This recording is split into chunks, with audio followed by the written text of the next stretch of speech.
In this video, I'm going to show you a technique I've used for many years. What it is bridging a hole with weld, a gap, a big gap, you know, 1/4 of an inch, in that range. What I'm doing is having to cut apart a repop panel I bought, a door bottom for my 69 C10 that didn't fit for squat. I'm going to show you how I do it. I did it and it works for me, and if you want to try it, fine. If you one of the guys that says you can't do it, it's impossible, man, don't do it, don't. I'm just showing you what works for me. So hang on and here we go. To close up this hole with the patch, I have to make a little bitty metal patch and shape it, and there's curve here and it rolls, and that's a lot of work. I don't feel like doing that. I'm just going to build it up, or sculpt it, build it up with weld bead. But is that frowned upon by some people? I don't know. I'm sure it probably is. But there's nothing wrong with it. You can do it if you know how to do it. So you got this. I got this big gap here, and the way I do is I bridge it in stages generally, like this one right here that I did last night. Once you get your bridge built, the thing a lot of people do, I think, I don't know this for a fact, they weld. Come on, I'm trying to focus and see at the same time. They weld and they weld and they weld, and what they're doing is just applying bead on top of bead on top of bead, and that weld bead just keeps growing into this big giant mess. That is not what you want. The way you do it, the way I do it, you come in from the side. So when you're welding, so here's welding wire. So, you know, when you're welding, you're coming in, come on focus, come on. You're welding in from the side, you're stacking that bead up along the edge, and I basically kind of build it, work it as a horseshoe. But sometimes I also build up from the middle out. It gives you like a mountaintop, because you got to come back here and weld it into the corners. I've done it both ways. Getting the bridge built first, it can be a little difficult. You just start tacking, you know, stacking up beads so they finally interconnect, which is what this is. And don't weld straight down. All you're gonna do there is just pile up bead on top of each other. Go in from the side as much as you can and build it out like this, and you can do it.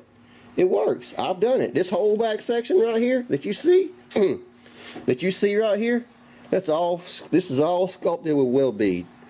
There was a gap. There's a 1/4 inch gap here in this section right here, just like there was right here. This area right here looked just like this before I welded it back up. The situation we have is this is the repop. This is a door bottom, complete, you know, door bottom section from here down. Repop panel for the C10 this year, 67, 72 C10s. If there's differences between years, then I don't know it. I mean, maybe there are. But this panel did not fit for nothing.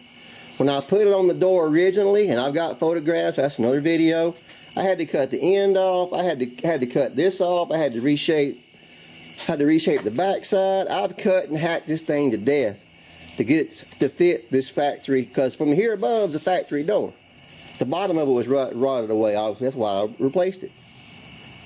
But the subject of this video is specifically welding up gaps. So what I had to do here, I had to split this thing from here all the way. Actually, I split the entire bottom, and that's in the other video, because the gap, the edge of the door, this piece had a big old crown in it like this. So I had to cut it to make it get straight and fit. But again, what happened here was this part of the door was out about, well, you see where that gap is? This edge of the door used to be right here. And when I was adjusting my doors, this whole bottom section right here was rubbing against my door jamb. So it was causing me fits getting my door to fit. And it took me a while. It took me a few hours of cussing and thinking and cussing some more to basically come to the realization that it wasn't me. This damn thing just wasn't shaped right when it was formed from the people that formed it, Triplus. So what I had to do was, and again, I've already done this work up here. I split all the way down to here, split it right here, and then drove it in. And now I've got a nice smooth curve. And that's the other thing about it. You could look at it before and the bottom came along straight and just took a big old nosedive right down through here. It was straight down here and rolled over. Just a big old pooched out section. And why I didn't notice it before, I don't know. I wasn't looking for it. I was expecting this shit to fit, pardon my French. So anyway, as I said for the third time, I had to split this right here and drive this out. So now I've got this big, 5/16, almost 3/8 of an inch gap here, which is a very large gap. So most of the people you're gonna see doing sheet metal work are gonna tell you, oh man, you gotta cut a patch panel to go in here. And I do agree with that. In most cases, if this was a flat section and it was an easy piece to make and it was flat and yada blah blah blah, I'd do it. But this is in a curve. It's got a definite sweep in here.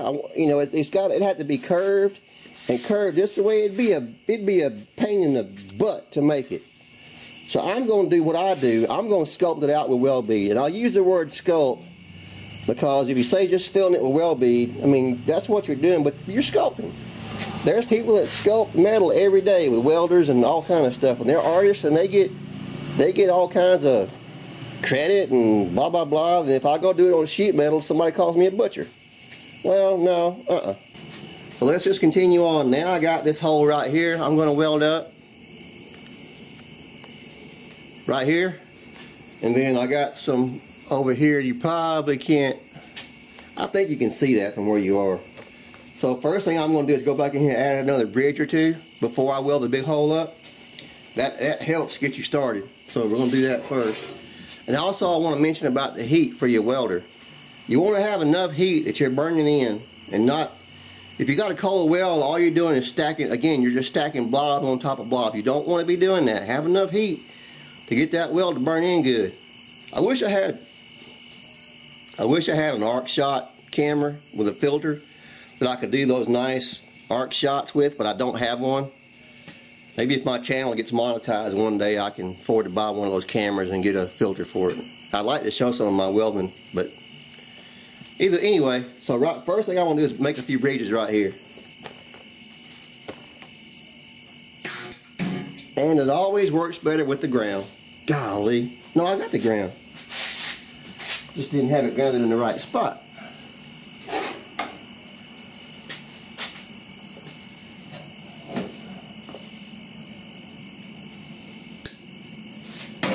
Let's try this again.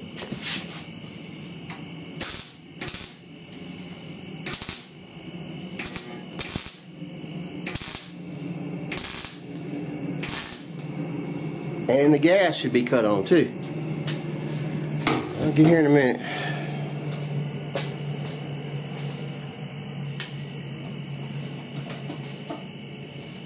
All I'm doing is going back from side to side, building that, you got a gap here. I'm just building walking bead together side to side till they meet in the middle.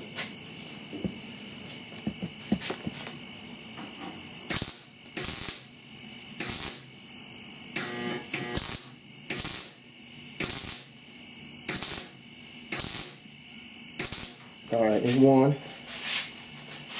Need to make one more.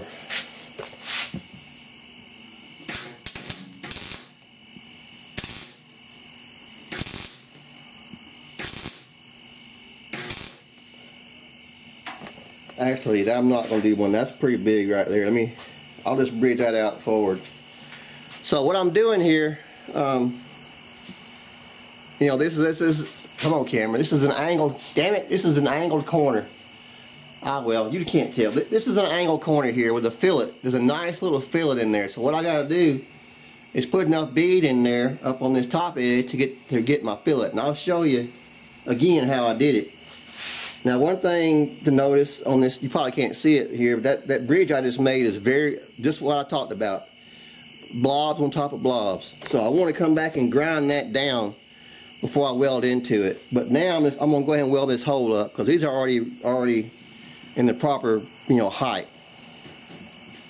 So as I said before, you just start welding on the edges and you weld it over, pushing your wire in from the side. Don't weld top down. That's when you start stacking beads up and building the mountains. You don't want to build mountains here.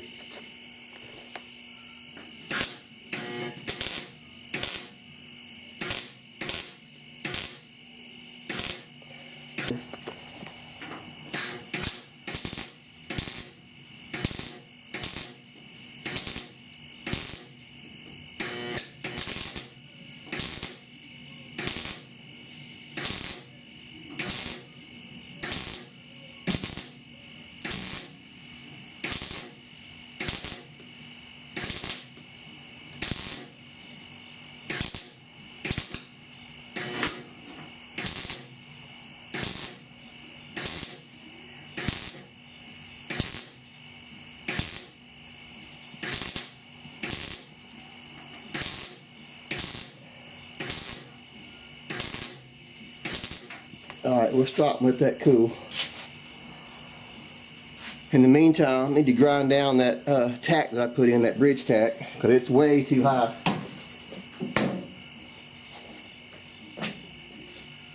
So for that, down in these kind of valley places like this, I like to use my die grinder with a thick zis wheel. We call them zis wheels, and you guys call them zip discs or something like that. But anyway, I need a little bit of light.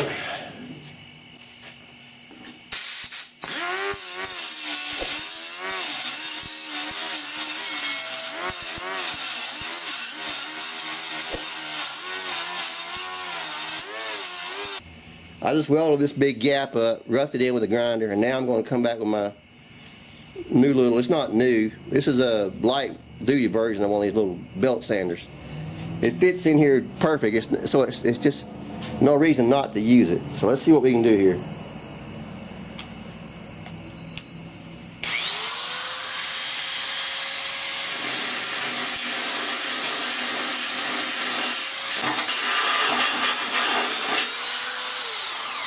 Alright, that's probably good as I'm going to get it with this thing.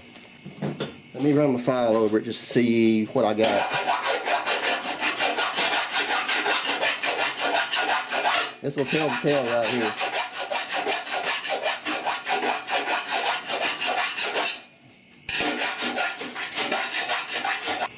So there we go. There's that gap was like about right here, all the way over to here. It's gone. Welded up. It's not 100% perfectly flat, but with some more filing, I can get it. I can get the ripples out. It's straight. It's just got some ripples, some grinder marks that I don't like. I like to file that stuff out. And then the rest of it is just a matter of continuing on down till we get to basically no gap right here, and then just welding it on up all the way. Welding it on up all the way, crest of the way across. So that's it. I do want to show you the back side right quick, because I'm sure you're wondering what's the back side look like. So hold on. So here's the back side, dingleberries and all. I haven't done anything to this. Right here I cleaned it up earlier. Cleaned up this section earlier, but the section I just welded in is right here. I will pop the dingleberries off because they bother me. Just get them out of my way. But also sticky fingers. Ask me how I know. So there it is. That's raw. I haven't touched it. No grinder, no nothing. A little dingleberry right there is going to stick me. So here's a case where I was telling you, you know, like right here, it's a little bit sunk in. I might come back and add some weld bead right here just to make myself feel better. But here's the area where I built that crease up. You know, I said I might run a weld bead over here just to make myself feel better. But I really don't think I need it. You can see the thickness of the weld right here. That's 16 gauge or more. I imagine most of that weld is probably like that. Also, there's no bunch of blowing through on the backside. Like, you know, people say you have to use a backer. If you do like I'm telling you and weld it in at an angle and shoot your weld bead, I had a piece of wire a while ago. Did I lose it? So as long as when you're welding, if you're shooting that wire in at an angle like that, you can do this. If you're welding straight down, yeah, you're going to be pushing bead through and you're going to be stacking up mountains. I'm welding at an angle. That's the crucial step to this thing. And you see how it come out. Like I said, that's, now, also like on this piece here, you got to be careful because the door jamb sits right in this face right here. So you do not want to put a bunch of weld bead back here, then it sticks up too proud and hits your door skin. Where I'm at, it's okay. I'll grind this little section right here that's stuck up a little bit. So be cognizant of things like that. Like in this case, you got to be careful with the back side because you got a panel fitment. Most places you're doing this kind of work, that doesn't happen, although it does happen more than you think. But there it is. It works. It can be done. Let me turn the door back over. Obviously, I got to weld up this seam here and this cut, and put that patch in and finish the gap. But that's for the other door video. As far as I used to call this playing bridge. I've been calling it playing bridge in my head for years, back into my body working days. You can do this. It works. Now, there's going to be people probably that says that's not a good technique. It's not accepted. It's whatever. Whatever. If you think that way, then you're entitled to your. If you think that way, you're entitled to your opinion. But to me, that's no different than sitting on a bench for 4 hours trying to make a little bitty piece of metal and bend it and curve it, which would be and it still wouldn't fit right. Whereas in 30 minutes or whatever this video's been, I got this welded up, sculpted, and almost done. And it works. There is nothing wrong with this. Now again, we're talking sheet metal. I'm not talking about, critical welding pipe and, skyscrapers and hulls of ships. I'm not talking about that. I'm talking about on sheet metal. It's fine. It works. So I hope some of y'all will actually try it and like it and be able to do it. So that's it for this video. I'm not going to move the camera around, do my normal ending. I'll just do it like this. It's just faster and easier. So I hope y'all learned something from this. I hope some of y'all will try it. I hope you'll like it. It'll, places like this where that's an extremely difficult piece to make for anybody. I don't care how skilled you are. That takes time, and that's a pain in the butt to do it. So this method, it just works. So try it. You'll like it. I think you really will. So thanks for being here. Thanks for looking in. I hope you learned something. Especially I hope you learned something watching this. Be sure and do all the YouTube stuff. Like, comment, subscribe. Tell me in the comments what you think of this. If you hate it, you can tell me you hate it, but be nice. Don't be ugly about it. We don't be ugly around here. And that's it. So, y'all come back now. You hear? I'll catch you on the flip side. Happy welding. Woo-hoo.